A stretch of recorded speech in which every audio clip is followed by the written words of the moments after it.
ಚಾನೆಲ್ಗೆ ಸ್ವಾಗತ. March 21ರಿಂದ SSLC ಪರೀಕ್ಷೆ ಪ್ರಾರಂಭ. ಈ ಬಾರಿ ವೆಬ್ ಕಾಸ್ಟಿಂಗ್ ವ್ಯವಸ್ಥೆ 97 ಕೇಂದ್ರಗಳಲ್ಲಿ ಪರೀಕ್ಷೆ. ಪಬ್ಲಿಕ್ ಶಾಲೆ ಪ್ರಾರಂಭದ ಹೆಸರಿನಲ್ಲಿ ಇಂಗ್ಲಿಷ್ ಮಾಧ್ಯಮ ಶಾಲೆಗಳ ಪ್ರಾರಂಭಿಸಲು ವಿರೋಧಿಸಿ ಕನ್ನಡ ಕ್ರಿಯಾ ಸಮಿತಿ ಪ್ರತಿಭಟನೆ. ಮಾರ್ಚ್ 14ರಂದು ಹೋಳಿ ಹಬ್ಬ, ರಂಗುರಂಗಿನ ಬಣ್ಣ ಮಾರುಕಟ್ಟೆ. ಮನ್ಸ್ಲಾಪುರ್ ಗ್ರಾಮ ಪಂಚಾಯಿತಿ ಅಧ್ಯಕ್ಷರಾಗಿ ರಾಘವೇಂದ್ರ ಬೋರ್ಡಿ ಆಯ್ಕೆ. ಅಕ್ರಮ ಸೇಂದಿ ಸಾಗಣೆ, ಇಬ್ಬರ ಬಂಧನ. ಮುಖ್ಯಾಂಶಗಳು. ಮಾರ್ಚ್ 21ರಿಂದ ಆರಂಭವಾಗುತ್ತಿರುವ ಎಸ್ಎಸ್ಎಲ್ಸಿ ಪರೀಕ್ಷೆಯನ್ನು ಸುಸೂತ್ರವಾಗಿ ಜರುಗಿಸಲು ಸಿದ್ಧತೆ ಕೈಗೊಳ್ಳುತ್ತಿದ್ದು, ಜಿಲ್ಲೆಯ 7 ತಾಲೂಕುಗಳಲ್ಲಿ ಒಟ್ಟು 97 ಕೇಂದ್ರಗಳು. ವಿದ್ಯಾರ್ಥಿಗಳು ಈ ಬಾರಿ 10ನೇ ತರಗತಿ ಪರೀಕ್ಷೆಯನ್ನು ಎದುರಿಸುತ್ತಿರಲಿದ್ದಾರೆ.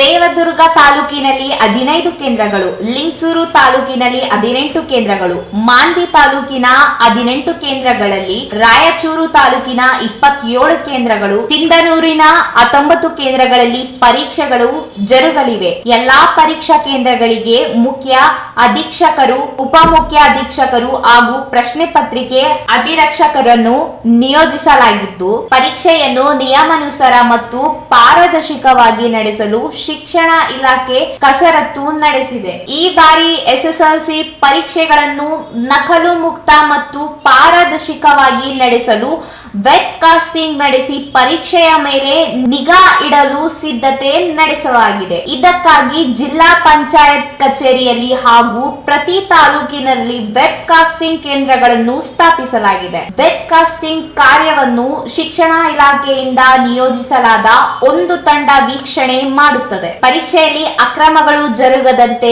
ಮತ್ತು ಅಹಿತಕರ ಘಟನೆಗಳು ಜರುಗದಂತೆ ಮುನ್ನೆಚ್ಚರಿಕೆ ಕ್ರಮವಾಗಿ ಪೊಲೀಸ್ ಇಲಾಖೆಯಿಂದ ಬಂದೋಬಸ್ತ್ ಕಾರ್ಯವೂ ಕೂಡ ಇರಲಿದೆ. ಪರೀಕ್ಷಾ ಕೇಂದ್ರದ ಸುತ್ತಲೂ ಪರೀಕ್ಷೆ ಬರೆಯುವ ವಿದ್ಯಾರ್ಥಿಗಳು ಹಾಗೂ ಪರೀಕ್ಷೆಗೆ ನಿಯೋಜಿಸಿರುವ ಅಧಿಕಾರಿಗಳು ಹಾಗೂ ಸಿಬ್ಬಂದಿ ಹೊರತುಪಡಿಸಿ ಯಾರು ಕೂಡ ಓಡಾಡದಂತೆ ನಿಷೇಧಾಜ್ಞೆ ಜರುಗುಗೊಳಿಸಲಾಗುತ್ತದೆ. ಜಿಲ್ಲೆಯಲ್ಲಿ ಒಟ್ಟು 33,906 ವಿದ್ಯಾರ್ಥಿಗಳು ಎಸ್ಎಸ್ಎಲ್ಸಿ ಪರೀಕ್ಷೆಗೆ ನೋಂದಾಯಿಸಿಕೊಂಡಿದ್ದು, ದೇವದುರ್ಗ ತಾಲೂಕಿನಲ್ಲಿ 4,660, ಲಿಂಗಸೂರು ತಾಲೂಕಿನಲ್ಲಿ 4,769, ಮಾನ್ವಿ ತಾಲೂಕಿನ 6,331, ರಾಯಚೂರು ತಾಲೂಕಿನಲ್ಲಿ 9,912 ಹಾಗೂ ಸಿಂಧನೂರು ತಾಲೂಕಿನಲ್ಲಿ 6,257 ವಿದ್ಯಾರ್ಥಿಗಳು ಪರೀಕ್ಷೆ ಬರೆಯಲು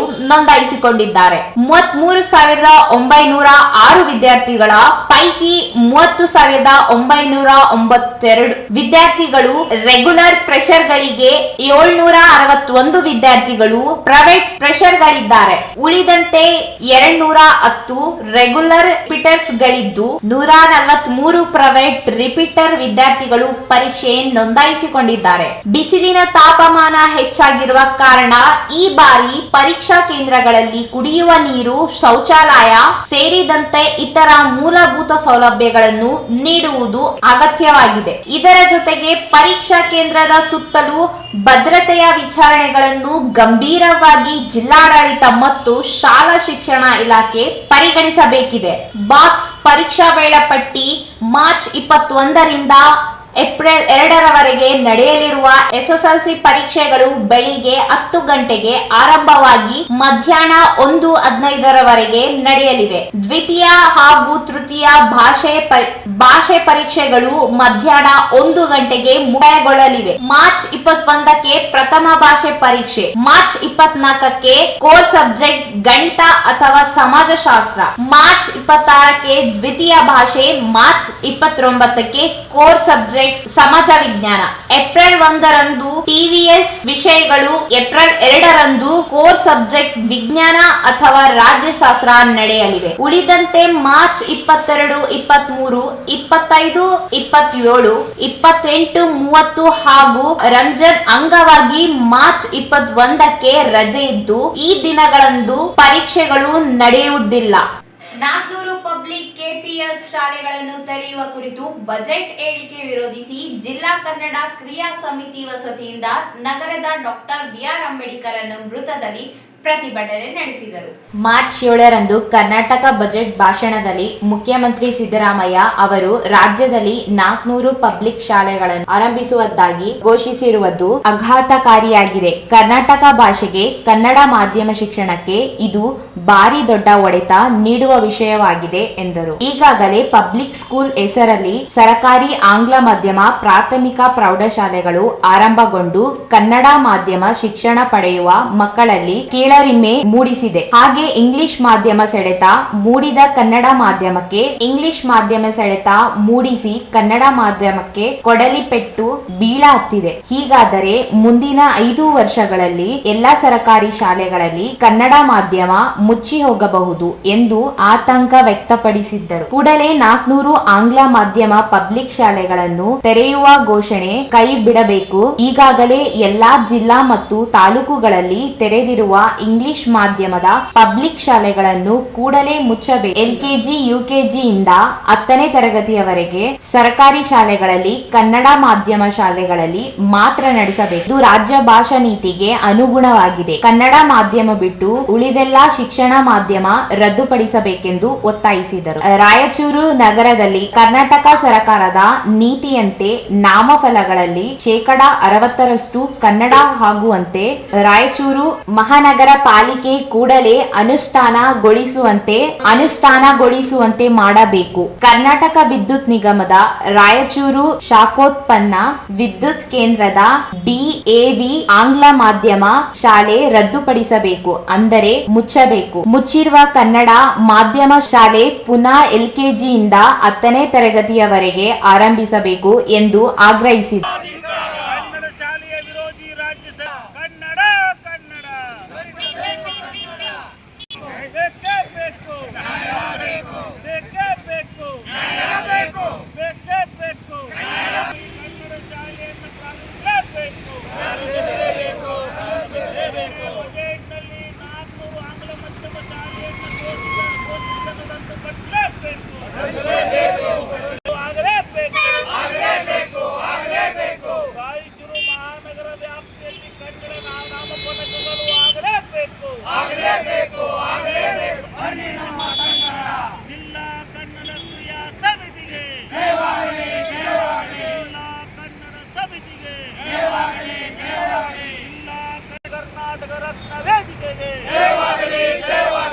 ಕನ್ನಡ ಶಾಲೆಯ ವಿರೋಧಿ ರಾಜ್ಯ ಸರ್ಕಾರಕ್ಕೆ ಕನ್ನಡ ವಿರೋಧಿ ಪಡಿಸಲೇಬೇಕು.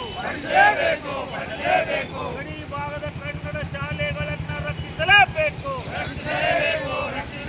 ಗಡಿ ಭಾಗದಲ್ಲಿ ಸನ್ಮಾನ್ಯ ಘನ ಸರ್ಕಾರ 400 ಆಂಗ್ಲ ಮಾಧ್ಯಮ ಶಾಲೆಯನ್ನು ಪ್ರಾರಂಭಿಸುವ ಕುರಿತು ತೀರ್ಮಾನ ತಗೊಂಡಿದೆ. ಅದನ್ನು ವಿರೋಧಿಸ್ತೀವಿ. ನಮ್ಮ ಕನ್ನಡ ಶಾಲೆಯನ್ನು ಉಳಿಸಬೇಕಾದರೆ, ಕನ್ನಡ ಶಾಲೆಯನ್ನು ಬೆಳೆಸಬೇಕಾದರೆ, ಕನ್ನಡ ಭಾಷೆಯನ್ನು ಎತ್ತರಕ್ಕೆ ತಗೊಂಡು ಹೋಗಬೇಕಾದ್ರೆ ಮೊದಲು ಆಂಗ್ಲ ಮಾಧ್ಯಮದ ಶಾಲೆಯನ್ನು ಬಂದ್ ಮಾಡಿ. ನೀವೇ ಒಂದು ಕಡೆ ಕನ್ನಡದಲ್ಲಿ ವ್ಯವಹಾರ ಇರಬೇಕು, ಕನ್ನಡದ ಬಗ್ಗೆ ದೊಡ್ಡ ಒಂದು ಅಸ್ಮಿತೆಯನ್ನು ಮಾತನಾಡುವವರು ನಿಮಗೆ ಯಾಕೆ ಬಂತು ಆಂಗ್ಲ ಮಾಧ್ಯಮದ ಶಾಲೆಯ ಮೇಲೆ ಪ್ರೀತಿ ಅಂತಕ್ಕಂಥದ್ದನ್ನ ಇವತ್ತು ಜಿಲ್ಲಾ ಕನ್ನಡ ಕ್ರಿಯಾ ಸಮಿತಿಯು 1 ದಿನದ ಧರಣಿ ಮಾಡಿ ಸನ್ಮಾನ್ಯ ಮುಖ್ಯಮಂತ್ರಿಗಳಿಗೆ ಮನವಿ ಪತ್ರವನ್ನು ಕಳಿಸ್ತೇವೆ.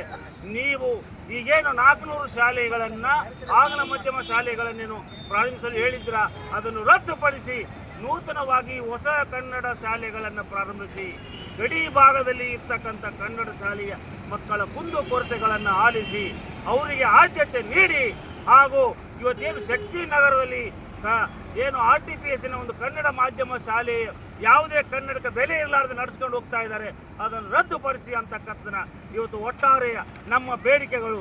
ಹೀಗಾಗಿ ಈ ಬೇಡಿಕೆಗಳನ್ನು ಸದ್ಯ ಇದು ಈಡೇರಿಸಲೇಬೇಕು. ಇಲ್ಲ ಮುಂದಿನ ದಿನಗಳಲ್ಲಿ ಉಗ್ರ ಸ್ವರೂಪದ ಹೋರಾಟ ಮಾಡಬೇಕಾಗುತ್ತದೆ. ಸರ್ಕಾರಕ್ಕೆ ಇವತ್ತು ಎಚ್ಚರಿಕೆ ಕೊಡ್ತಾ ಇದ್ದೀವಿ. ಈ ಭಾಗದ ನಿಮ್ಮ ಭಾಗದ ಮಂದಿ ಭಾಗದವರಿಗೂ ಕೂಡ ಕಪ್ಪು ಬಾವುಟ ತೋರಿಸಿ ನೀವು ಈ ನಾಡಿನಿಂದ ತೊಲಗಲಿ ಅಂತಕ್ಕಂಥದ್ದನ್ನು ಎಚ್ಚರಿಕೆ ನೀಡ್ತಾ ಇದ್ದೀವಿ. ಈ ಸಂದರ್ಭದಲ್ಲಿ ಸಂಘಟನಾ ಅಧ್ಯಕ್ಷ ಆಮ ನಡುಮಣಿ, ಪ್ರಧಾನ ಕಾರ್ಯದರ್ಶಿ ಹನುಮಂತು ಆಲೂರು ಸಹ ಕಾರ್ಯದರ್ಶಿ ಸಿದ್ದರಾಮಪ್ಪ ಮಾಲಿಪಾಟೀಲ್, ಉಪಾಧ್ಯಕ್ಷರಾದ ರಾಮಣ್ಣ ಮ್ಯಾದರ್, ರಾಮಲಿಂಗಪ್ಪ, ಪ್ರಮುಖರಾದ ಬಶೀರ್ ಅಹಮದ್ ಹೊಸಮನಿ, ರುದ್ರಯ್ಯ ಗಣಾರಿ, ವೆಂಕಟರೆಡ್ಡಿ, ಹನುಮಂತಪ್ಪ, ರಫೀಕ್ ಅಹಮದ್, ಅಶೋಕ್ ಕುಮಾರ್ ಜೈನ್, ಈರಣ್ಣ ಬೆಂಗಾಳಿ ಸೇರಿದಂತೆ ಇತರರಿದ್ದರು. ಹೋಳಿ ಹಬ್ಬ ಆಚರಣೆಗೆ ಒಂದೇ ದಿನ ಬಾಕಿ ಇದೆ. ಹಬ್ಬವನ್ನು ಸಂಭ್ರಮದಿಂದ ಆಚರಿಸಲು ಯುವಕರು, ಮಕ್ಕಳು, ಮಹಿಳೆಯರು ಸೇರಿಕೊಂಡು ತಯಾರಿ ನಡೆಸಿದ್ದು, ನಗರದ ರಸ್ತೆಗಳಲ್ಲಿ ಹೋಳಿ ಹಬ್ಬಕ್ಕೆ ಬೇಕಾಗಿರುವ ವಿವಿಧ ತರದ ಬಣ್ಣಗಳ ಮಾರಾಟ ಮತ್ತು ಖರೀದಿ ಜೋರಾಗಿಯೇ ನಡೆಯುತ್ತಿದೆ. ದೇಶದಾದ್ಯಂತವಾಗಿ ಹೋಳಿ ಹುಣ್ಣಿಮೆಯ ನಿಮಿತ್ತ ಹೋಳಿ ಹಬ್ಬ ಆಚರಣೆಗೆ ಎಲ್ಲೆಡೆ ಸಿದ್ಧತೆ ಕೈಗೊಳ್ಳಲಾಗುತ್ತದೆ. ಹೋಳಿ ಹುಣ್ಣಿಮೆ ದಿನ ರಾತ್ರಿ ಕಾಮದಹನಕ್ಕೆ ಬೇಕಾದ ತಯಾರಿ ನಡೆಸಿದ್ದಾರೆ. ಕಾಮಣ್ಣನ ಮೂರ್ತಿ ತಯಾರಿ. ಯುವಕರು, ಮಕ್ಕಳು ಕೂಡಿಕೊಂಡು ಕಾಮಣ್ಣ ಮೂರ್ತಿ ದಹನ ಮಾಡಲು ಕಟ್ಟಿಗೆಗಳನ್ನು ತಂದು ಒಂದೆಡೆ ಸಂಗ್ರಹಿಸುತ್ತಿದ್ದಾರೆ. ಮತ್ತೊಂದೆಡೆ ಗಡಿಯಲ್ಲಿ ಬಣ್ಣ ತುಂಬಿ ಗಡಿಗೆ ಹೊಡೆಯುವ ಆಟಕ್ಕೆ ತಯಾರಿ ಮಾಡಲಾಗುತ್ತಿದೆ. ಹೋಳಿ ಹಬ್ಬದ ವಿವಿಧ ಮಾದರಿಯಲ್ಲಿ ಆಚರಣೆ ಮಾಡಲು ಸಿದ್ಧತೆ ನಡೆಸಿದ್ದಾರೆ. ಮಾರುಕಟ್ಟೆಯಲ್ಲಿ ವಿವಿಧ ಬಣ್ಣಗಳು ಮಾರಾಟ. ಹೋಳಿ ಹಬ್ಬಕ್ಕಾಗಿ ವಿಶೇಷವಾಗಿ ವಿವಿಧ ಬಗೆಯ ಬಣ್ಣಗಳು ಕೆಂಪು, ಹಳದಿ, ನೀಲಿ, ಅರಿಶಿಣ, ಪಿಂಕ್ ಸೇರಿದಂತೆ ಅನೇಕ ರೀತಿಯ ಬಣ್ಣಗಳು ಮಾರುಕಟ್ಟೆಗೆ ಲಗ್ಗೆ ಇಟ್ಟಿವೆ. ಜೊತೆಗೆ ಪರಿಸರ ಸ್ನೇಹಿ ಬಣ್ಣಗಳ ಬಳಕೆಯಿಂದಾಗಿ ಚರ್ಮದ ಮೇಲೆ ದುಷ್ಪರಿಣಾಮ ಬೀರದೇ ಇರುವುದು, ಜನರು ಪರಿಸರ ಸ್ನೇಹಿ ಬಣ್ಣಗಳ ಖರೀದಿಸುತ್ತಿರುವುದು ಕಂಡುಬಂತು. ಮಾರುಕಟ್ಟೆಯಲ್ಲಿ ವಿವಿಧ ತರಹದ ಬಣ್ಣಗಳು ಮಕ್ಕಳನ್ನು ಆಕರ್ಷಿಸುತ್ತಿವೆ. ಬಣ್ಣದಿಂದ ಮುಖಕ್ಕೆ ರಕ್ಷಣೆ ನೀಡುವ ವಿವಿಧ ರೂಪದ ಮುಖವಾಡಗಳು, ಬಣ್ಣ ಹಾಕಿ ಎಸೆಯುವ ಬಲೂನ್, ಬಣ್ಣ ಟೋಪಿಗಳು ಸೇರಿದಂತೆ ಇನ್ನಿತರ ವಸ್ತುಗಳ ಖರೀದಿಗೆ ಮಹಿಳೆಯರು, ಯುವಕರು, ಮಕ್ಕಳು ಖರೀದಿಸಲು ಮುಗಿಬಿದ್ದಿದ್ದಾರೆ. ಬಣ್ಣಗಳನ್ನು ಪ್ಯಾಕ್ ಗಳಲ್ಲಿ ಕಟ್ಟಿ ಮಾರಾಟ ಮಾಡುತ್ತಿದ್ದು, 10 ರೂಪಾಯಿದಿಂದ 200 ರೂಪಾಯಿವರೆಗೆ ಬಣ್ಣಗಳ ಪ್ಯಾಕ್ ಗಳನ್ನು ಮಾರಾಟ ಮಾಡಲು ವ್ಯಾಪಾರಿಗಳು ಸಿದ್ಧಪಡಿಸಿಕೊಂಡಿದ್ದಾರೆ. ಒಟ್ಟಾರೆಯಾಗಿ ಹೋಳಿ ಹಬ್ಬವನ್ನು ಈ ಬಾರಿ ಸಡಗರ ಸಂಭ್ರಮದಿಂದ ಆಚರಣೆ ಮಾಡಲು ತಯಾರಿ ಮಾಡಿಕೊಳ್ಳುತ್ತಿದ್ದು, ಹೋಳಿ ಹಬ್ಬದಲ್ಲಿ ಯಾವುದೇ ರೀತಿಯ ತೊಂದರೆ ಉಂಟಾಗದಂತೆ ಪೊಲೀಸರು ಮುಂಜಾಗ್ರತೆ ಸಭೆ ನಡೆಸಿ ಸೂಚನೆ ನೀಡಿದ್ದಾರೆ.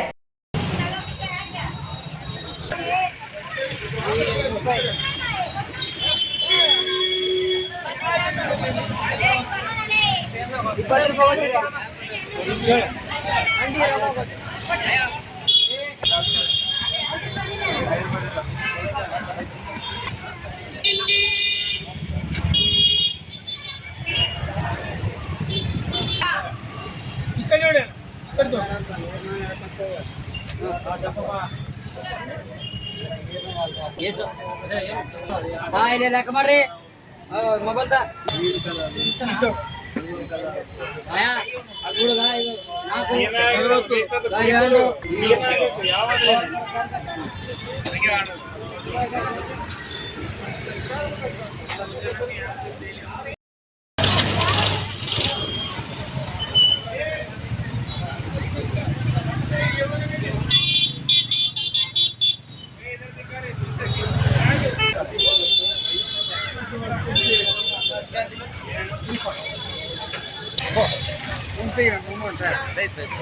ಮಸ್ತ್ ನಮ್ಮ ಮಗನ ನಾವು ಇದ್ದೀವಿ ಬೋಲೆ ರಿಮೋಟ್ ಫೋನ್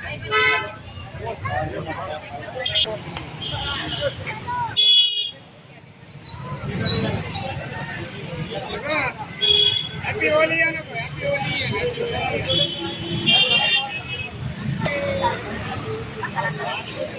ನಮ್ಮ ತಂಗಿ ಒಂದು ಪುಸ್ತಕ ಓ ತಗೋ ಕೇಳಿದೆ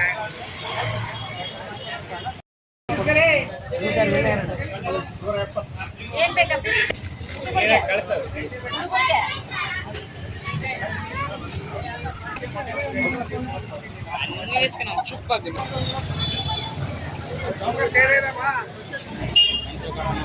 ಮನ್ಸ್ತಾಪುರ್ ಗ್ರಾಮ ಪಂಚಾಯಿತಿ ಅಧ್ಯಕ್ಷ ಸ್ಥಾನಕ್ಕೆ ಚುನಾವಣೆ ನಡೆಸಿದ್ದು, ಅಧ್ಯಕ್ಷರಾಗಿ ರಾಘವೇಂದ್ರ ಬೊರಡಿ ಅವರು ಆಯ್ಕೆಯಾಗಿದ್ದಾರೆ. ತಾಲೂಕಿನ ಮನ್ಸ್ಲಾಪುರ್ ಗ್ರಾಮ ಪಂಚಾಯಿತಿ ಕಚೇರಿಯಲ್ಲಿ ನಡೆದ ಗ್ರಾಮ ಪಂಚಾಯಿತಿ ಅಧ್ಯಕ್ಷ ಸ್ಥಾನದ ಚುನಾವಣೆಯಲ್ಲಿ ಸದಸ್ಯ ರಾಘವೇಂದ್ರ ಬೊರಡಿ ಹಾಗೂ ಲಲಿತಾ ಅಂಜಿನಯ್ಯ ಇಬ್ಬರು ಸ್ಪರ್ಧೆ ಮಾಡಿದ್ದು, ರಾಘವೇಂದ್ರ ಬೊರಡಿ ಅವರಿಗೆ ಹೆಚ್ಚು ಮತಗಳು ಬಂದಿದ್ದರಿಂದ ಅವರನ್ನು ಅಧ್ಯಕ್ಷನಾಗಿ ಆಯ್ಕೆ ಮಾಡಲಾಯಿತು. ಈ ವೇಳೆ ಚುನಾವಣೆ ಅಧಿಕಾರಿಯಾದ ತಾಲೂಕು ಪಂಚಾಯಿತಿ ಇಒ ಚಂದ್ರಶೇಖರ ಪವರ್ ಅವರು ಫಲಿತಾಂಶ ಘೋಷಣೆ ಮಾಡಿದರು. ಈ ಸಂದರ್ಭದಲ್ಲಿ ಗ್ರಾಮದ ಹಿರಿಯ ಮುಖಂಡರಾದ ಶಂಕರರೆಡ್ಡಿ ಗೌಡ, ಪಾಲಾಕ್ಷಿ ಗೌಡ, ರಾಜಶೇಖರ ಗೌಡ, ಮಾಜಿ ಅಧ್ಯಕ್ಷ ರಾಮಪ್ಪ ಗೌಡ, ಬನಶಂಕರಯ್ಯ ಸ್ವಾಮಿ, ಶರಣಪ್ಪ ಗೌಡ, ಪೂಜಾರಿ ಶರಣಪ್ಪ, ಮಾಜಿ ಅಧ್ಯಕ್ಷ ಇ ರಾಮಯ್ಯ, ಶಂಕರಗೌಡ, ಸೈಯದ್ ಸಾಬ್, ಸಾಜಿದ್ ಸಾಬ್, ಲಿಂಗಯ್ಯ ದಿಡ್ಡಿ, ಭೀಮಣ್ಣ ಉಪ್ಪಾರ್, ಸಮಾಜದ ಮುಖಂಡರಾದ ರವೀಂದ್ರ ಜಾಲ್ದರ್, ಅಂಬಣ್ಣ ಆರೋಲಿ, ಮಾಜಿ ಜಿಲ್ಲಾ ಪಂಚಾಯಿತಿ ಸದಸ್ಯರಾದ ಸತೀಶ್ ಕುಮಾರ್, ಪಿ ಅಮರೇಶ್, ಗ್ರಾಮ ಪಂಚಾಯಿತಿ ಸದಸ್ಯರಾದ ದಂಡಪ್ಪ, ಈಶ್ವರಿ, ಅಂಜಿನಯ್ಯ, ಉಪಾಧ್ಯಕ್ಷೆ ಉಮಾಸಿದ್ದಯ್ಯ ಸ್ವಾಮಿ, ಜಿಂದಪ್ಪ, ಗಿರಿಲಿಂಗಮ್ಮ, ನಾಗಮ್ಮ ಬೂದಿಪ್ಪ, ಮಲ್ಲಪ್ಪ, ಅನುಮೇಶ್, ಶಿವರಾಜ್, ಮುನೀಂದ್ರ, ಶಿವಶಂಕರ, ಸಿದ್ದಪ್ಪ, ಮಾಜಿ ಸದಸ್ಯ ಆನಂದ ಭಂಡಾರಿ, ಅಂಜಿನಯ್ಯ, ಕುರುಬದೊಡ್ಡಿ, ಮಾಜಿ ಸದಸ್ಯ ರುದ್ರಪ್ಪ, ಮಾಜಿ ಸದಸ್ಯ ವೆಂಕಟರೆಡ್ಡಿ, ಮಹೇಶ್ ದಿಡ್ಡಿ, ನಾಗರಾಜ್, ಗಂಗಪ್ಪ, ಬೀಶಪ್ಪ, ಕಡ್ಲತಿಮ್ಮಪ್ಪ, ಪಾಗುಂಟಪ್ಪ, ನಬಿಸಾಬ್ ಸೇರಿದಂತೆ ಅನೇಕರು ಇದ್ದರು. ಕಲಬೆರಕೆ ಸೇದಿ ಮಾರಾಟ ಮಾಡಲು ಸಾಗಣೆ ಮಾಡುತ್ತಿದ್ದ ಇಬ್ಬರು ಆರೋಪಿಗಳನ್ನು ಅಬಕಾರಿ ಪೊಲೀಸರು ಬಂಧಿಸಿದ್ದಾರೆ. ನಗರದ ರೈಲ್ವೆ ನಿಲ್ದಾಣದಲ್ಲಿ ಬಸ್ನಲ್ಲಿ ಕಲಬೆರಕೆ ಸೇಂದಿಯನ್ನು ಸಾಗಣೆ ಮಾಡುತ್ತಿದ್ದ ಕುರಿತು ಖಚಿತ ಮಾಹಿತಿ ಪಡೆದ ಅಬಕಾರಿ ಅಧಿಕಾರಿಗಳು ದಾಳಿ ನಡೆಸಿ ಕಲಬೆರಕೆ ಸೇಂದಿ ಮಾರಾಟ ಮಾಡುತ್ತಿದ್ದ ಇಬ್ಬರನ್ನು ಬಂಧಿಸಿ 30 ಲೀಟರ್ ಸೇಂದಿ ವಶಪಡಿಸಿಕೊಂಡಿದ್ದಾರೆ. ಅಕ್ರಮ ಸೇಂದಿ ಮಾರಾಟಕ್ಕೆ ಸಾಗಣೆ ಮಾಡುತ್ತಿದ್ದ ಆರೋಪಿಗಳು ಮಂಗಳವಾರಪೇಟೆಯ ಕರಿಯಪ್ಪ ಹಾಗೂ ಇಂದಿರಾನಗರದ ಕಾಜಾ ಎನ್ನಲಾಗಿದ್ದು, ಅಧಿಕಾರಿಗಳು ಪ್ರಕರಣ ದಾಖಲಿಸಿಕೊಂಡು ವಿಚಾರಣೆ ನಡೆಸಿದ್ದಾರೆ. ಈ ಸಂದರ್ಭದಲ್ಲಿ ವಲಯ ಅಬಕಾರಿ ನಿರೀಕ್ಷಕರು, ಉಪ ಅಧೀಕ್ಷಕರ ತಂಡದ ಸಿಬ್ಬಂದಿಗಳು ಇದ್ದರು. ಕೊನೆಯಲ್ಲಿ ಮತ್ತೊಮ್ಮೆ ಮುಖ್ಯಾಂಶಗಳು. ಮಾರ್ಚ್ 21ರಿಂದ ಎಸ್ಎಸ್ಎಲ್ಸಿ ಪರೀಕ್ಷೆ ಪ್ರಾರಂಭ. ಈ ಬಾರಿ ವೆಬ್ ಕಾಸ್ಟಿಂಗ್ ವ್ಯವಸ್ಥೆ 97 ಕೇಂದ್ರಗಳಲ್ಲಿ ಪರೀಕ್ಷೆ. ಪಬ್ಲಿಕ್ ಶಾಲೆ ಪ್ರಾರಂಭದ ಹೆಸರಿನಲ್ಲಿ ಇಂಗ್ಲಿಷ್ ಮಾಧ್ಯಮ ಶಾಲೆಗಳ ಪ್ರಾರಂಭಿಸಲು ವಿರೋಧಿಸಿ ಕನ್ನಡ ಕ್ರಿಯಾ ಸಮಿತಿ ಪ್ರತಿಭಟನೆ. ಮಾರ್ಚ್ 14ರಂದು ಹೋಳಿ ಹಬ್ಬ, ರಂಗುರಂಗಿನ ಬಣ್ಣ ಮಾರುಕಟ್ಟೆ. ಮನ್ಸ್ಲಾಪುರ್ ಗ್ರಾಮ ಪಂಚಾಯಿತಿ ಅಧ್ಯಕ್ಷರಾಗಿ ರಾಘವೇಂದ್ರ ಬೊರಡಿ ಆಯ್ಕೆ. ಅಕ್ರಮ ಸೇಂದಿ ಸಾಗಣೆ ಇಬ್ಬರ ಬಂಧನ. ಇಲ್ಲಿಗೆ ಮೆಗಾ ವಾರ್ತೆಗಳು ಮುಕ್ತಾಯವಾದವು. ಮುಂದಿನ ಮೆಗಾ ವಾರ್ತೆಗಳೊಂದಿಗೆ ಪುನಃ ಭೇಟಿಯಾಗೋಣ. ವಂದನೆಗಳು.